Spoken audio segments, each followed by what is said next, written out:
இயேசு கிறிஸ்துவின் நாமத்தில் மறுபடியும் இந்த வீடியோவில் உங்களை எல்லாரும் பார்க்க ரொம்ப சந்தோஷப்படுறோம். தொடர்ந்து நம்ம ஆண்டவர் அந்த வசனம் தியானத்தில் வந்துட்டு இருக்கோம் இல்லையா? ஸோ இன்னைக்கு நம்ம யாரை பற்றி பார்க்க போகிறோம்னா, ஐசக்கோட பிள்ளைங்க 2 பேர், யாக்கோபு, ஏசா. ஸோ அவங்கள பற்றி நம்ம இன்னைக்கு பார்க்க போகிறோம். என்ன தெரிஞ்சுக்கலாமா? ஈசா யாக்கோபு யாருன்னு பார்த்தீங்கன்னா, first twin brothers from the Bible. இதில் வந்துட்டு அப்பாக்கும் அம்மாக்கும் ஃபேவரட்ஸ் இருக்குது. ஈசா வந்துட்டு அப்பாவோட ஃபேவரெட், யாக்கோபு வந்து அம்மாவோட ஃபேவரெட். இவங்க 2 பேருக்குமே ஒரு ஹாபீஸ் என்னன்னு பார்த்தீங்கன்னா, ஈசாக்கு வந்துட்டு வேட்டையாடி சமைச்சு அப்பாவுக்கு கொடுக்கறது, அம்மாவுக்கு கொடுக்கறது, இந்த மாதிரியான ஒரு விஷயத்தில் அவருக்கு ஆர்வம் ஜாஸ்தி. அதே போல் யாக்கோபுக்கு வந்துட்டு ரொம்ப சைலண்ட்டான ஒரு அம்மா கூடயே இருப்பார். அந்த மாதிரி ரொம்ப சைலண்ட்டான பர்சன் அப்படின்னு சொல்லிட்டு நம்ம பார்க்குறோம். அப்போ இவங்க 2 பேரும் வளர்ந்து பெரியவங்களாக ஆகிறாங்க.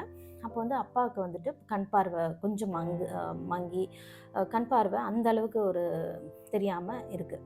ஸோ அப்பா என்ன பண்ணுறாங்க, சரி இதுக்கப்புறம் ஆசீர்வாதம் நம்ம கொடுத்துடணும் அப்படின்னு சொல்லிட்டு அவர் டிசைட் பண்ணி என்ன பண்ணுறாரு, ஈசாவை கூப்பிட்டு, நீ எனக்காக ஒரு நல்ல வேட்டையாடி எனக்காக உன்னோட பெஸ்ட்டை கொண்டு வந்து சமைச்சு கொடு, நான் ஆசீர்வாதம் பண்ண போகிறேன் அப்படின்னு சொல்லிட்டு ஈசா கிட்ட சொல்லி அனுப்புகிறாரு. இதை அம்மா கேட்டுட்டு அம்மா என்ன பண்ணுறாங்க, யாக்கோபு கிட்ட கூப்பிட்டு, நீ அப்பா ஈசாக்கு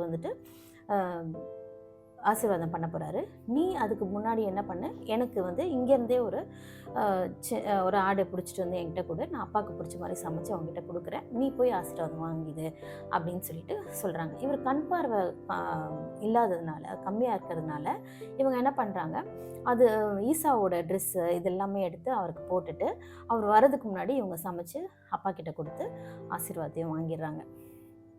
அதுக்குள்ளே ஈசாக்கு பயந்துட்டு என்ன பண்ணுறாங்க, அம்மா யாக்கோபை அவங்க அண்ணனோட வீட்டுக்கு அனுப்பி விட்டுறாங்க. அதுக்குள்ளே ஈசா வராரு. ஈசா வரும்போது அப்பா கிட்ட ஆசீர்வாதம் கேட்கும்போது, அப்பா இப்போ தானேப்பா உனக்கு கொடுத்தேன் அப்படிங்கிறாரு. அப்போது ஈசா அழுது, நான் இல்லைப்பா, அது யாக்கோபு என்னை ஏமாற்றிட்டான் அப்படின்னு சொல்லிட்டு ரொம்ப மன கஷ்டப்பட்டு அழுது புலம்புறாரு. யாக்கோபு அவங்க மாமாவோட வீட்டுக்கு போய் அங்கே என்ன பண்ணுறாரு, அவங்க மகளை ரொம்ப பிடிச்சி அவர் கல்யாணம் பண்ணிக்கணும்னு ஆசைப்படுறாரு. அப்போ 7 வருஷம் வேலை பார்த்து அவங்க மகளை கல்யாணம் பண்ணிக்கும் போது அப்பா என்ன பண்ணுறாரு, முதல் பொண்ணை அவருக்கு கொடுத்துட்றாரு. அவருக்கு பிடிச்சது 2வது பொண்ணு. ஆனால் அவங்க அப்பா என்ன பண்ணுறாரு, முதல் பொண்ணை கொடுத்துட்றாரு. அதுக்கப்புறமா இன்னொரு 7 வருஷம் அங்கே வேலை செஞ்சு அந்த 2வது பொண்ணையும் திருமணம் செஞ்சுக்கிறாரு. அவங்களுக்கு பிறந்தவங்க தான் அந்த 12 கோத்திரங்களில் வர ஜோசஃபோட அண்ணனுங்க. இந்த காரியத்தில் நம்ம என்ன கற்றுக்குறோன்னா, ஒருத்தர் மேலே அன்பாக இருக்கணும். நம்ம ஒன்றா ஒரே அம்மா வயிற்றில் பிறந்து சகோதரர்களாக வளர்ந்து ஒரு சொத்துக்காக நம்ம பிரிவினை வர்றதோ, அனாவசியமான வார்த்தைகளை நம்ம அவங்கள நோகடிக்கிறதோ, ஸோ இதை நம்ம கண்டிப்பாக நம்ம செய்யவே கூடாது. ஏன்னா இதுக்கெல்லாம் மத்தியில் நம்ம ஆண்டவர் அன்பை நம்ம கொடுத்துருக்காரு. ஸோ அந்த அன்பை நான் எப்பவுமே இந்த சொத்துக்கு நடுவில் நீங்கள் வச்சு பாருங்கள்.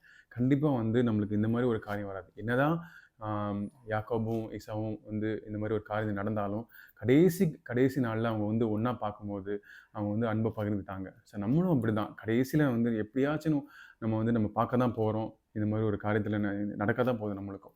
ஸோ அப்போ நம்மளுக்கு இந்த மனஸ்தாபம் இருக்கவே கூடாது எப்போவுமே. அதுக்கு நம்ம என்ன பண்ணணும்னா, நம்ம ஆண்டவர் மத்தியில் வைக்கிறோம். இந்த ஒரு சொத்துக்காரனுக்காகவும் எந்த விதமான அனாவசியமான காரியங்களுக்காகவும் நம்ம குடும்பங்களையும் சகோதரர்களையும் இழந்துடக்கூடாது. ஸோ அதான் நம்ம இந்த கதையை நம்ம பார்க்குறோம். சரியா? நேற்றும் இன்றும் என்றும் மாறாத தேவனே, என்னை விட்டு விலகிட நீ மனிதன் அல்லவே.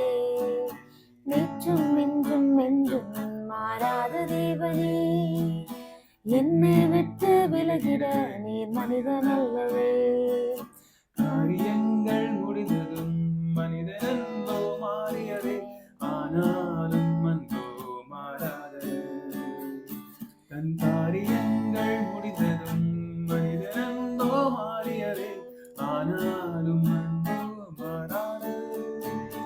உமக்கே ஆராதனை, உமக்கே ஆராதனை, உமக்கே ஆராதனை, நீர் என்னை காண்பவரே. உமக்கே ஆராதனை, உமக்கே ஆராதனை, உமக்கே ஆராதனை, நீர்